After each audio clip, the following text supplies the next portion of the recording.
রামায়ণ অনুসারে দীপাবলিতেই রাম, সীতা ও লক্ষ্মণ 14 বছরের বনবাস কাটিয়ে অযোধ্যায় প্রত্যাবর্তন করেন। ত্রেতা যুগে রাম যখন 14 বছরের বনবাসে চলে গিয়েছিলেন, অযোধ্যা নগরীতে রাম সীতার বিরহে এক প্রকার অন্ধকার নেমে এসেছিল। কোনো আনন্দ ছিল না কারোর মনে। শেষে আশ্বিন মাসের শুক্লাপক্ষের দশমী তিথিতে রাবণকে হত্যা করেছিলেন রাম। এই দিনে বাঙালিরা বিজয়া দশমী পালন করেন। দেশের অনেক জায়গায় দশেরায় রাবণ বধ অনুষ্ঠিত হয়। দশেরায় রাবণ বধ করে অযোধ্যায় ফিরতে প্রায় 20 দিন সময় লাগে রাম, লক্ষ্মণ ও সীতার। দীপাবলির দিনে অযোধ্যায় ফেরেন রাম, সীতা ও লক্ষ্মণ।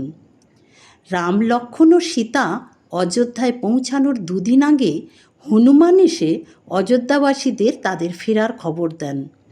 অযোধ্যাবাসীদের আনন্দের সীমা থাকে না, কিন্তু তারা দেখেন 2 দিন পর তো অমাবস্যা। যদিও ওনাদের ফিরতে সন্ধ্যা নেমে আসে, তাহলে তো রাম সীতাকে অন্ধকারে রাজ্যে ঢুকতে হবে, যা কিছুতেই হতে দেওয়া যায় না। তাই তাদের স্বাগত জানাতেই ঘিয়ের প্রদীপ জ্বালিয়ে আলোয় সাজানো হয় গোটা অযোধ্যা নগরী। 14 বছরের বনবাস কাটিয়ে রাবণ বধ করে রামের ঘরে ফেরায় আলোর উৎসবে মেতে উঠেছিল অযোধ্যাবাসী। প্রজারা খুশিতে শব্দবাজি করে। এইভাবে হয়েছিল রাম, সীতা ও লক্ষ্মণের বনবাসের পর রাজ্যে ফেরা। দীপাবলির আলোকসজ্জা এবং শব্দবাজি ত্রেতা যুগে রাম রাজ্যে ঘটে যাওয়া সেই অধ্যায়কে সামনে রেখেই অন্য সব অঞ্চলে প্রচলিত হয়েছে, পরিচিত হয়েছে, বিস্তৃত হয়েছে। আবার দাপর যুগে মহাভারতের পঞ্চপাণ্ডবের হস্তিনাপুরে প্রত্যাবর্তন করেন এই দীপাবলির দিনে। এই দিনই পঞ্চপাণ্ডব 12 বছরের বনবাস 1 বছরের অজ্ঞাতবাস কাটিয়ে হস্তিনাপুরে ফিরেছিলেন কৃষ্ণের সাহায্যে, কৌরবদের হারিয়ে। আর তাদের ফেরার আনন্দেও হস্তিনাপুরবাসী পুরো নগরীকে প্রদীপ দিয়ে সাজিয়ে দিয়েছিলেন। দীপাবলির নামটির অর্থ প্রদীপের সমষ্টি। দীপাবলি মানে আলোর উৎসব। দীপাবলি হলো অন্ধকারের উপর আলোর জয়, অশুভ শক্তির ওপর শুভ শক্তির জয়। দীপাবলির সময় নতুন পোশাক পরা, পরিবার ও বন্ধুবান্ধবদের মধ্যে মিষ্টি বিতরণের প্রথাও আছে। দীপাবলি মূলত 5 দিন ব্যাপী উৎসব। কৃষ্ণা ত্রয়োদশীর দিন ধনতেরাস অনুষ্ঠানের মধ্যে দিয়ে দীপাবলি উৎসবের সূচনা। পরের দিনের চতুর্দশীতে বলা হয় নরক চতুর্দশী, দীপাবলির দ্বিতীয় দিন। চতুর্দশীর পরের অমাবস্যা তিথি দীপাবলির তৃতীয় দিন হলেও এই দিনটি দীপাবলি উৎসবের মূল হিসেবে উদযাপিত হয়। এই দিন অমাবস্যার রাতে শক্তি দেবী কালীর পূজা করা হয়। এই দিনে লক্ষ্মী পূজাও করা হয়।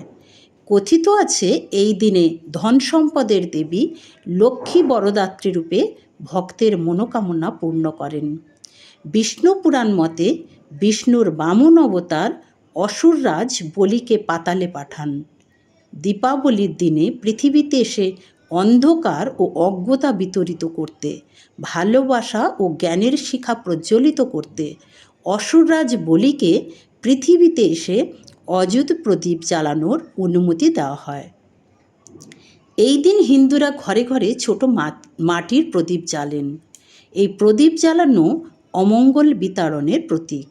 বাড়ির সমস্ত অশুভ শক্তিকে দূর করতে মানুষ প্রদীপের আলোয় নিজেদের সাধের বাড়িটি সাজিয়ে তোলে।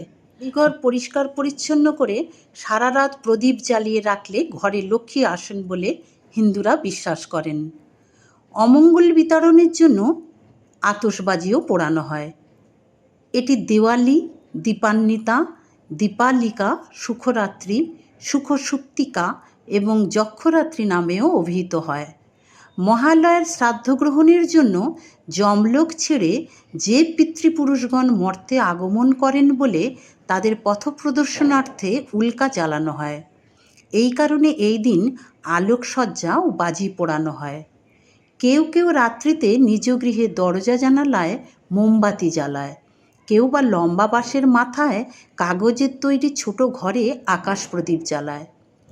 আলোকসজ্জার এই দিবস অন্ধকারের বিরুদ্ধে আলো জ্বালার দিন, নিজের ভিতরের বাইরের সকল অজ্ঞতা ও তমকে দীপশিখায় বিতরিত করার দিন, প্রেম প্রীতি ভালোবাসার চিরন্তন শিখা প্রজ্বলিত করার দিন। আধ্যাত্মিকতার গভীর দর্শনে এই দিন আত্মাকে প্রজ্বলিত করে পরিশুদ্ধ করে সেই পরমব্রহ্মে লীন হওয়ার দিন।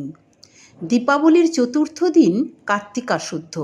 এই দিন অসুর বলি নরক থেকে বেরিয়ে পরিশুদ্ধ হয়ে বিষ্ণুর বরে পৃথিবী শাসন করে। এই দিন গোবর্ধন পূজাও হয়। পঞ্চম দিন হচ্ছে ভাতৃদ্বিতীয়া, একে যম দ্বিতীয়াও বলা হয়। এই দিন বোনেরা তাদের ভাইদের বাড়িতে নিমন্ত্রণ করে, কপালে ফোঁটা দেয়।